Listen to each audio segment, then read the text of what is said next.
Oui, un été caniculaire qui est aussi un drame pour l'agriculture française. Bonjour Audrey Racine. Bonjour. Hier, le président de la FNSEA, le principal syndicat agricole français, demandait des aides d'urgence pour le secteur. Et demain, une réunion de crise du gouvernement est prévue sur la question de la sécheresse, alors que près de 3/4 des Français connaît actuellement des restrictions d'eau. Oui, on va tout de suite regarder une carte de ces restrictions en eau pour comprendre. Je vous signale que vous pouvez d'ailleurs aller sur le site Vigio pour voir la situation plus en détail dans votre région et notamment pour les territoires d'outre-mer qui ne sont pas représentés sur cette carte. Alors pour la métropole, vous voyez, c'est beaucoup de rouge foncé, synonyme de situation de crise dans l'Est, le centre, l'Ouest de la France. La Bretagne, c'est l'une des régions qui produit le plus de légumes frais en France. Or pour les légumes, eh bien, il faut de l'eau.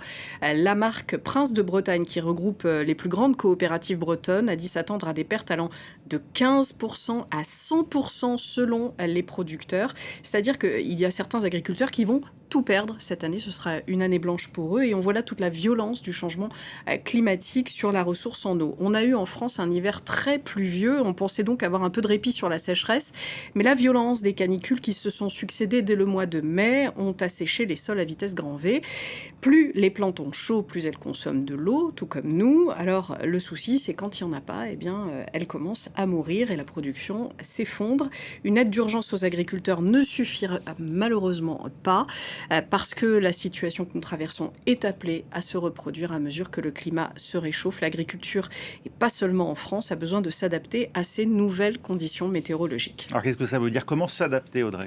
Eh bien, j'ai posé la question à Sylvain Pellerin. Il est ingénieur agronome et directeur de recherche à l'INRAE. Il nous donne quelques pistes, même si vous allez le voir, ce n'est pas tout à fait simple. S'adapter à une évolution tendancielle moyenne, c'est pas facile, mais c'est faisable. S'adapter à un climat qui devient de plus en plus, difficilement prévisible, avec ces événements extrêmes de nature très variée, ça c'est beaucoup plus difficile. Il y a remettre de la diversité dans des régions agricoles qui se sont trop spécialisées. C'est un petit peu l'idée, ne pas mettre tous ses œufs dans le même panier. Ensuite, il y a ce qu'on évoquait, des migrations d'espèces, donc des espèces qui se déplacent vers le nord, peut-être de nouvelles espèces. Alors on parle des agrumes, de la pistache, etc., qui pourraient s'avérer dans le futur des espèces adaptées à notre climat. Peut-être aussi stocker de l'eau. Alors, ça ne doit pas être le seul levier. Je sais que c'est un sujet politiquement sensible, mais il ne faut pas l'exclure.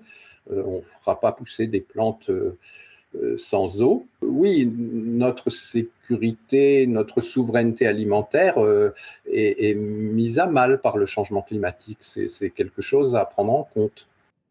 Alors en clair, si on traite cet été comme un événement exceptionnel et pas comme l'alarme qui doit impulser une transformation urgente, eh bien, on se met tout simplement en danger.